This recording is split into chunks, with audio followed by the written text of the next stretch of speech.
जय हिंद, नमस्कार साथियों। आप सभी का स्वागत है शिक्षा विभाग की एक और महत्वपूर्ण जानकारी में। 7th पे का केस अपडेट।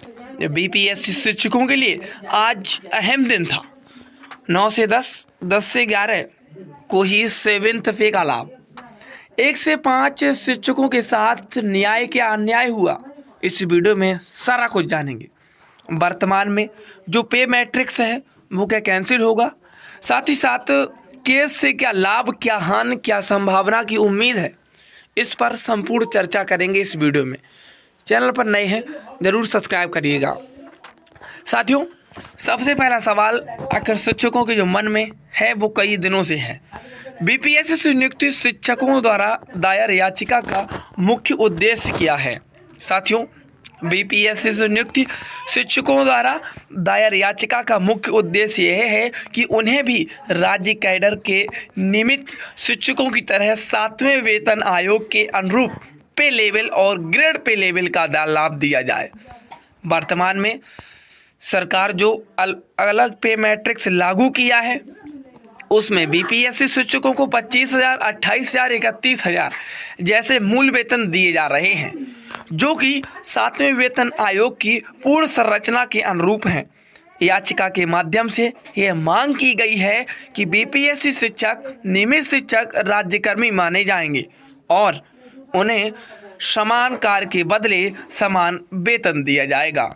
साथियों, यह मामला किस न्यायालय और किस बेंच के सूचीबद्ध है। साथियों, यह मामला पटना उच्च न्यायालय में माननीय मुख्य न्यायाधीश चीफ जस्टिस की बेंच में सूचीबद्ध है। केस कोर्ट नंबर 23 में 27 जनवरी को सुनवाई के लिए सूचीबद्ध किया गया था।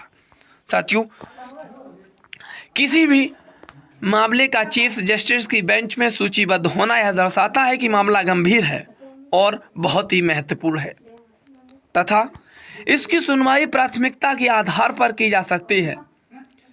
साथियों, कल जो सुनवाई हुई, क्या कुछ फैसला निकला, इस वीडियो के माध्यम से आप सभी को हम बताएंगे। क्या इस याचिका का लाभ केवल 9 से 10 शिक्षकों को ही मिलेगा? ये सबसे बड़ा संशय का सवाल बना हुआ है। साथियों, ऐसा कतई नहीं है, यह बहुत बड़ी भ्रांति है। याचिका भले ही 9 से 12वीं के शिक्षकों की ओर से दायर की गई हो, लेकिन यदि सरकार द्वारा लागू किया गया पे मैट्रिक्स रद्द किया जाता है तो वह सभी वर्गों पर लागू होगा। इसमें कक्षा 1 से लेकर 5 और 6 से लेकर 8 तक के शिक्षकों में भी उसी पे मैट्रिक्स में आते हैं। इसीलिए फैसला शिक्षकों के पक्ष में आ जाता है तो सभी बीपीएससी शिक्षक चाहे वो किसी भी कक्षा में पढ़ाते हों 7वें वेतन आयोग का लाभ पाने की हकदार होंगी।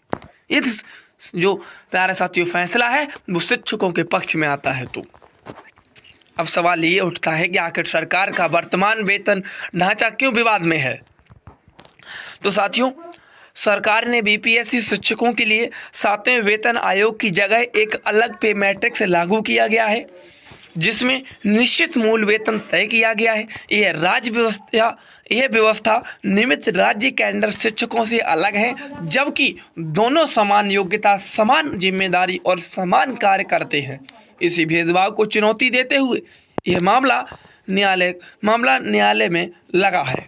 साथियों, याचिकाकर्ताओं की सबसे मजबूती दलील क्या है, आप इस बात को समझ रहे होंगे। याचिकाकर्ताओं की सबसे मजबूती जो दलील है वो समान कार्य के बदले समान वेतन है, जो भारतीय संविधान के अनुच्छेद 14 की नियत है। बीपीएससी शिक्षक और अन्य राज्य के कैडर शिक्षक एक ही स्कूल, एक ही पाठ्यक्रम, एक ही छात्र और समान शैक्षणिक योग्यता के कार्य करते हैं। इसके बावजूद यदि वेतन में अंतर किया गया जाता है तो यह संविधान की समानता के सिद्धांत का उल्लंघन है। साथियों, बीपीएससी को संवैधानिक संस्था क्यों कहा गया और इसका क्या महत्व है। बीपीएससी एक संवैधानिक संस्था है जिसका गठन संविधान के अंतर्गत हुआ है। बीपीएससी के माध्यम से चयन का अर्थ यह है कि नियुक्ति नियमित और स्थायी प्रकृति की होती है, न कि संविदा या अस्थायी की। इसी आधार पर यह तर्क दिया गया कि बीपीएससी से नियुक्त शिक्षक पूर्ण रूप से नियमित राज्यकर्मी हैं और उन्हें 7वें वेतन आयोग का लाभ पूरा मिलना चाहिए।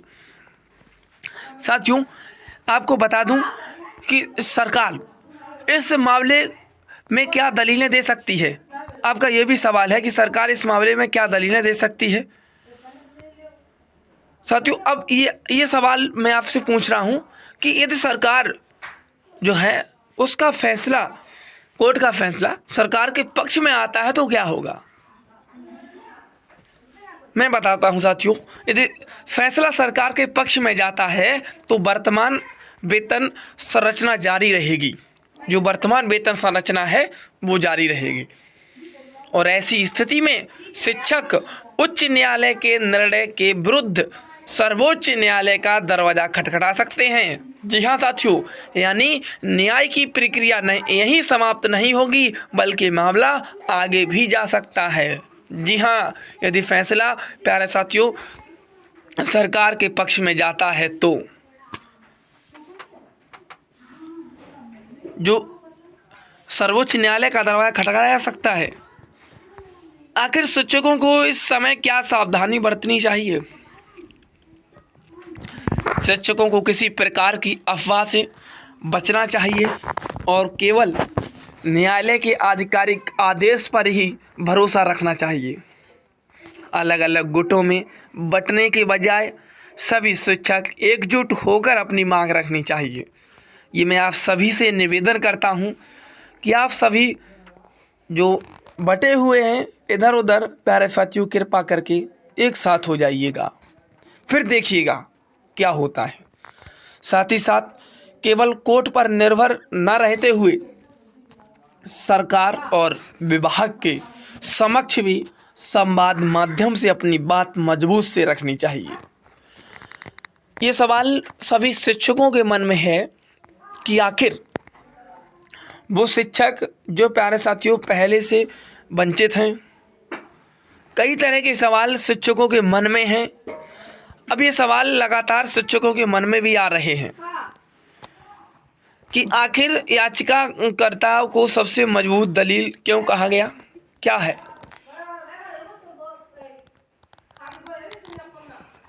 दलील यह है कि समान कार्य के बदले समान वेतन, जो भारतीय संविधान के अनुच्छेद 14 के नियत है। बीपीएससी शिक्षक और अन्य राज्य कैडर शिक्षक एक ही स्कूल, एक ही पाठ्यक्रम, एक ही छात्र और समान शैक्षणिक योग्यता के साथ कार्य कर रहे हैं। साथियों, आप इस बात को भली भांति जानते होंगे, लेकिन उसके बावजूद भी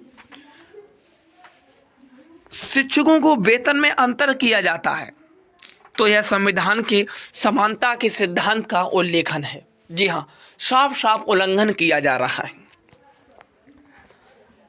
सरकार से लगातार अपील की जा रही है, इस मामले को लेकर लगातार आवाज़ उठाई जा रही हैं।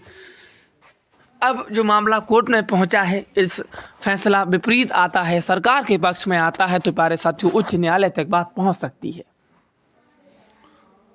और कहीं ना कहीं जो सुनवाई हुई, अगली सुनवाई 3 फरवरी को है। आप सभी को बेसब्री से इंतजार होगा, तो आप इससे चैनल से जुड़ जाइएगा, क्योंकि हम अपडेट शिक्षकों से संबंधित ही बनाते हैं। रिलेटेड शिक्षकों से संबंधित जो कुछ भी खबर है वो हम आप सभी दर्शकों के सामने लेकर आते हैं। तो आप इसको सब्सक्राइब कर लीजिएगा और आपके जितने भी साथी हैं उनको शेयर कर दीजिएगा। और आवाज़ अब उठना शुरू हो चुकी है हर कोने से, तो प्यारे साथियों आपका भी थोड़ा हक बनता है, थोड़ा समर्थन करिएगा। मिलते हैं नेक्स्ट वीडियो में। जानकारी कैसी लगी ज़रूर बताइएगा।